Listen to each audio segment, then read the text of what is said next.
kile ulichokisema ulikuwa unamaanisha au imekaaje hii? Kipi hicho? Kuhusu yule demu na kundi lake waliokupiga. Kwa hiyo umesitisha kuwafuatilia? Kwa sababu wanaonekana kimkakati, wako juu sana na wana mipango mikubwa kuliko sisi. Licha ile ambao walikuwa wamenipiga mimi na kunisingizia kuwa nimeua, bado ni ndogo. Na wasiwasi wakija kujua kuwa nawafuatilia, itakuwa ni hatari kubwa.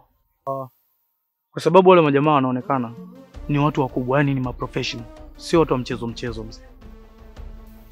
Kwa hiyo kwa ufupi tumesalenda, sio? Acha hiyo hivyo Tashi.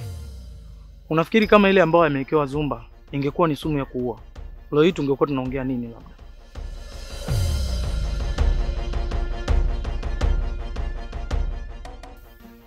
Upo sahihi. Basi tuachane nalo. Na tuangalie maisha mengine pia. Ni sawa.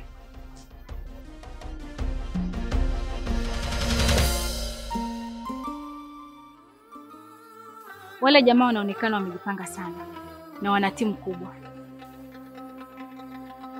Kwa nini unasema hivyo? Na ni kitu gani ambacho kimekupa hiyo picha? Wana timu kubwa sana mtaani ambayo inatumika kuwapa taarifa. Na kama sio hivyo, basi kuna maafisa wa polisi ambao wanafanya nao kazi. Bado sijakuelewa. Nini ambacho nataka kuzungumza labda?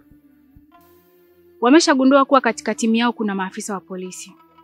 Hauoni kama hii ni hatari kwangu? Basi sawa. Unachotakiwa kufanya wewe kwa sasa ni kuwa nao karibu. Ili kabla hawajatambua afisa wa polisi ni nani, tu tumeshawatia mbaloni. Sawa. Acha tuone. Maana kuna mpango nilisikia wanaupanga. Na leo ninahisi kuna tukio wanataka kulifanya. Na kama sio leo, basi ni kesho. Ni sawa.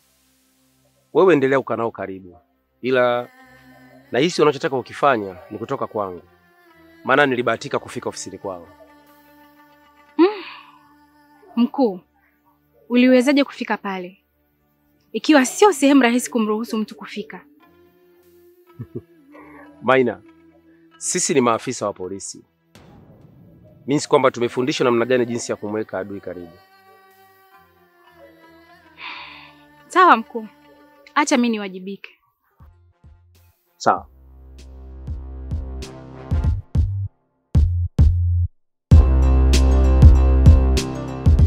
Nilishaandaa kila kitu. Na hata ofisi ya mwenyekiti nimeshaikodisha. Lakini sikuishia hapo tu. Kuna mzee nimempata na nimempanga kila kitu. Yeye sasa atajifanya kama mwenyekiti. Hiyo kubwa. Na vipi kuhusu muhuri wa kuzugia? Si unajua tena swala la ardhi. Lazima tuwe na muhuri. La sivyo tutafeli. Mwasi, mimi naitwa Chibu. Mr. Continental. The Hollywood man. Sio rahisi kushindwa na vitu vidogo kama hivyo.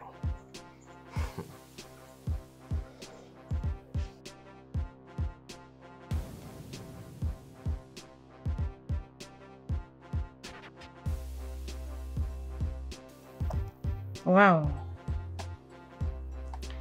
Heshima yako mkuu. Kwa hapa sina swali. Nastahili sana kupata hiyo heshima. Kwa sababu mimi mipango yangu huwa iende kimemkwa. This is a university level. Ni kiwango cha juu sana. Unatakiwa sana ujivunie kuwa na mimi. Ni kweli. Najivunia sana wewe. Basi sawa. Ngoja leo niwasiliane naye. Nijue nini malengo yake. Maana siku zake za kuishi hapa Dar es Salaam zimekuwa chache. Muda wote anaweza kaondoka. Hakikisha unafanya hivyo. Lakini pia hakikisha katika hili hatukwami. Hatuwezi kukwama. Mimi binafsi kwenye upande wangu nimeshaweka kila kitu sawa. Imebakia tu swala la kumleta ofisini ili tukabidhiane, mambo mengine yaendelee. Na hicho ndicho ninachozungumzia sasa. Fanya hivyo basi. Sawa bosi. Nikutakie siku njema. Nawe pia.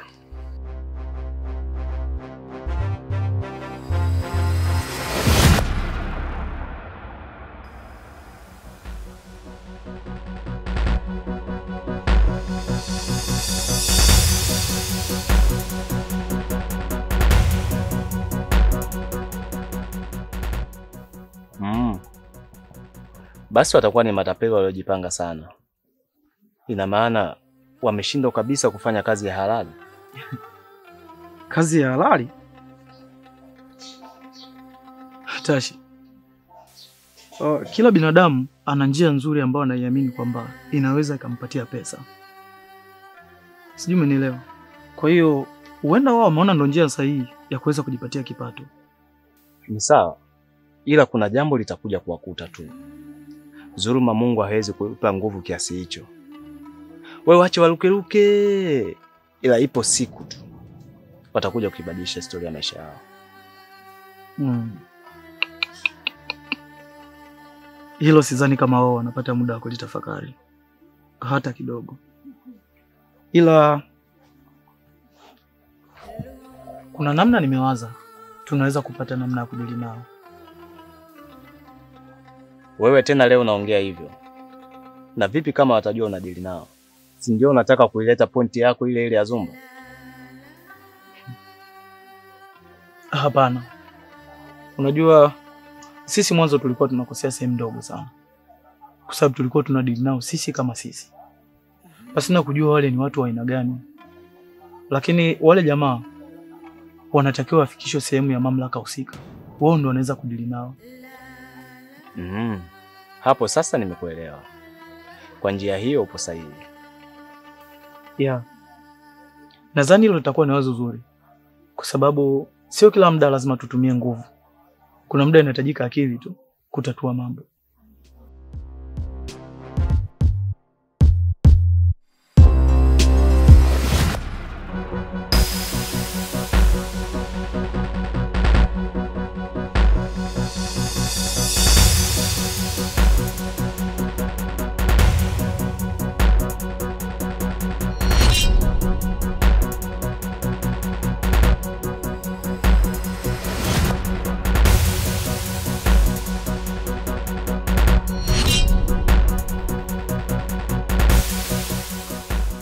Unajiona mtoto wa mjini sana, sio? Na wewe unajiona mtoto wa mjini kwa kufanya kazi ambayo inaweza kuhatarisha maisha yako. Vipi kama ningekuwekea sumu kwenye chakula? Hivi kwa nini unaamua kufanya kazi ambayo inaweza kuhatarisha maisha yako ndani ya masaa 24? Naomba ukae mbali na mimi. Kaa mbali na mpango baba. Mpango baba sio? Yaani umeona mimi toi kabisa yani kwa kushinda hiyo mechi yako moja ya ugenini. Ngoja nikwambie, usijipe moyo kwamba hata mechi nyumbani utashinda pia. Maana maisha ni mchezo wa makosa. Ukikosea kidogo tu na kuadhibu vilivyo.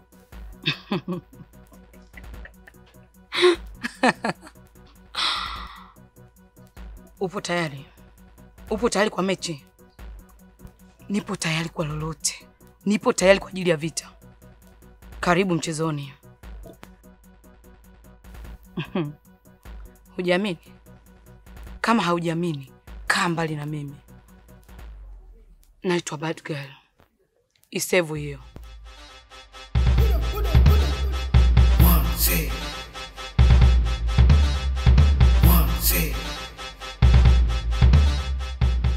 Anaonekana anajiamini sana. Naitwa Zumba. Ni swala la muda tu. Acha nimpe muda. Kisha atanijua kuwa mimi ni nani. Mimi ni Zumba, the special man.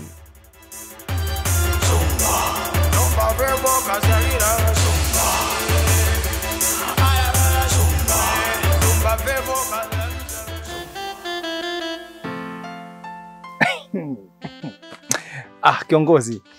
Nimefanya uchunguzi yakinifu. Wachina wenyewe wanasema Xintonghua Mington. Unajua hizi lugha zingine lazima uwe na utelezi. Muhimu utelezi.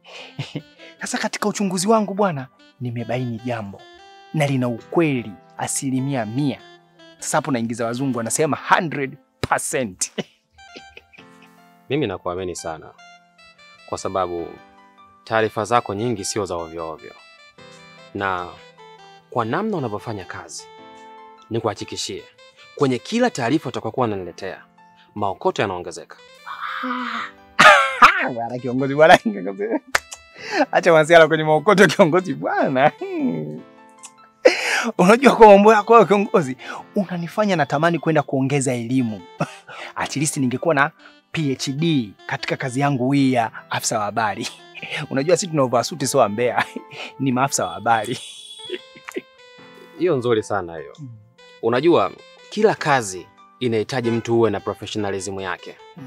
Ili mradi uweze kuwa mbobezi zaidi. Na nikuhakikishie kama utaenda kusomea hii kazi yako ya umbea, yani wewe ni rahisi sana kupata kazi hata pale Ikulu. Kiongozi ananikosha. Sasa kiongozi, nadhani una kumbukumbu vizuri kwamba nishawahi kukuambia kwamba katika ofisi yako kuna afisa wa polisi.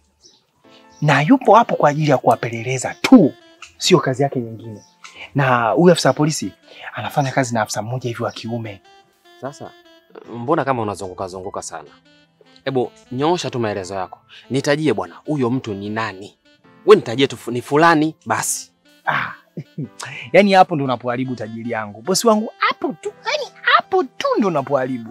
Unajua Wachaga wenyewe na kamsemo kao wanasema tuliza mtoli, nyama ziko chini.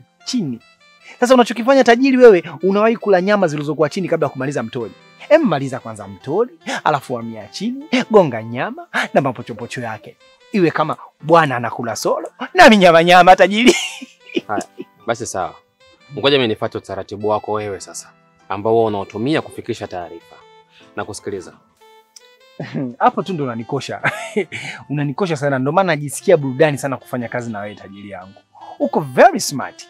Wachina wanasema shintohua, terasha. Sasa mchongo uko kama hivi.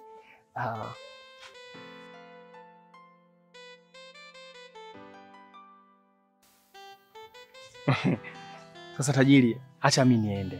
Wahenga wenyewe anasema hakuna shahidi mzuri wa kila jambo kama muda. Nitarudi tena tajiri. Huu mbea lazima nikupe.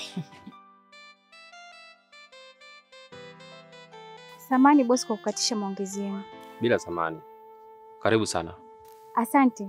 Nilikuwa naomba unazime simu yako. Kuna mtu nahitaji kuwasiliana naye. Maana simu yangu imeisha credit. Vipi bosi, kwani kuna shida?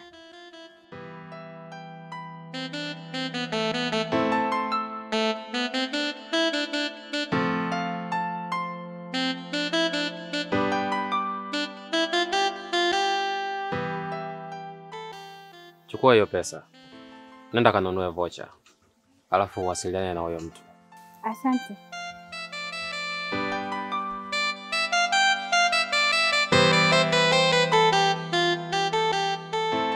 Zungu, unajua wewe ni ndugu yangu. Lakini nikikuangalia haya mambo unaenda kuyafanya na kuona kabisa unaenda kufeli. Unajua siku zote mtu anayemwazia mwenzie kwenye kufeli au anayemwazia mwenzie mabaya peke yake, huyo ni anajicho na fikra za kichawi. Sio na kuazia, ila wewe ndo unaenda kujitengenezea hiyo njaa kwenda kufeli. Unajua unachokiongea sikielewi kabisa. Una maana gani kusema hivyo? Ina maana huko mtaani kwako hakuna wanawake wengine kabisa. Yaani mpaka ukutane na mwatamwasi. Hilo ndo nalolizungumzia ama kuna lingine? Unataka kuniambia nalolizungumzia hapa halina maana, sio? Unajua muda wote ambao nilikuwa nafanya kazi na wewe, nilikuwa nafahamu kwamba nafanya kazi na mtu mwenye akili timamu, mtu mwenye uwezo mkubwa wa kufikiri na kuchukua maamuzi pia. Ila nikija kuangalia kiundani na kuja kugundua nafanya kazi na mtu wa ovyo kabisa. Mtu ambaye hawezi kufikiria, hawezi kufanya maamuzi. Hivi wewe, nani alikwambia kwamba kupendwa anapendwa mtu yoyote yule? Kwa hiyo wewe kumpenda mwatamwasi kwako unaona ni sawa? Unajua asali yake ambayo inaweza kukukuta wewe kama yeye ataona ni kero. Unajua tuna mada nyingi za kuzungumzia. Hauna mada nyingine? Mimi sina mada. Ila nimekwambia tu ukweli. Unajua mimi ninavyokuambia hapa utakuwa siku ndanikumbuka. Yaani hili ninalokuambia hapo sipolifuatilia litakukalimu maisha yako yote. Tatizo noyomba ulikalo lenilolela wanitenya gege na leko lokonghana na ndomano toneloge kisukuma. Yaani ale haki. Acha kumfuatilia matamwasi wewe. Atakukalimu. Wewe bado hujakuwa.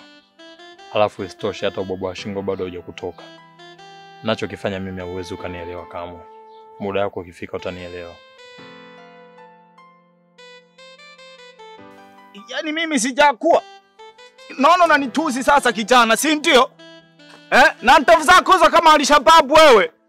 Ila hakuna neno, mimi nimeshakwambia ukweli. Yatakukalimu haya nayokuambia. Usipoyasikiliza shauri yako. Wewe nenda na nguo zako zimefanana kama ulipewa za msaada. Na upoko kama Mwarabu aliyekosa njia kuelekea wewe. Muone kwanza.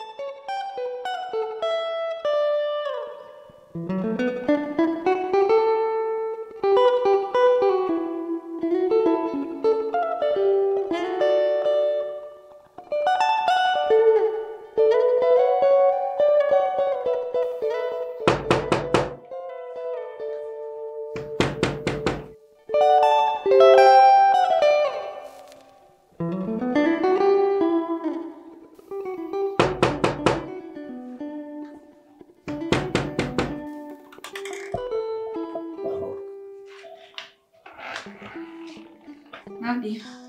Karibu. Asante. Uko poa?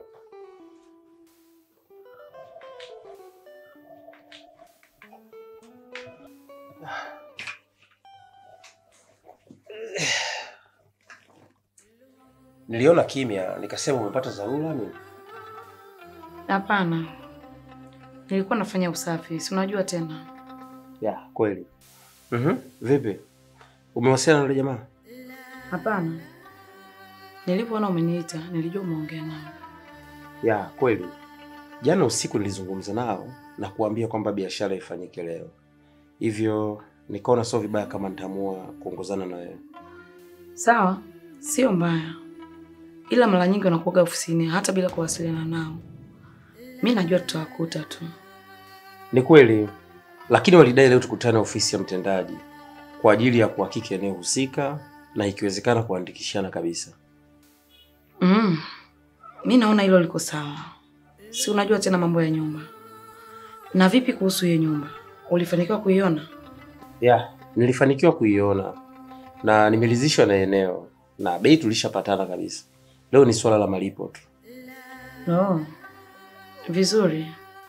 Hivi vipi kuhusu swala la malipo? Unahisi kwamba tukilipana kwa njia ya benki au keshi ipi itakuwa bora zaidi? Inategemea na wewe mwenyewe pesa zako zipo wapi. Kama ziko benki, unaweza ukalipa kwa benki. Na kama pesa unayo keshi, unaweza ukalipa kwa keshi. Zote maana ni njia sawa tu, inategemea na wewe pesa zako zipo wapi.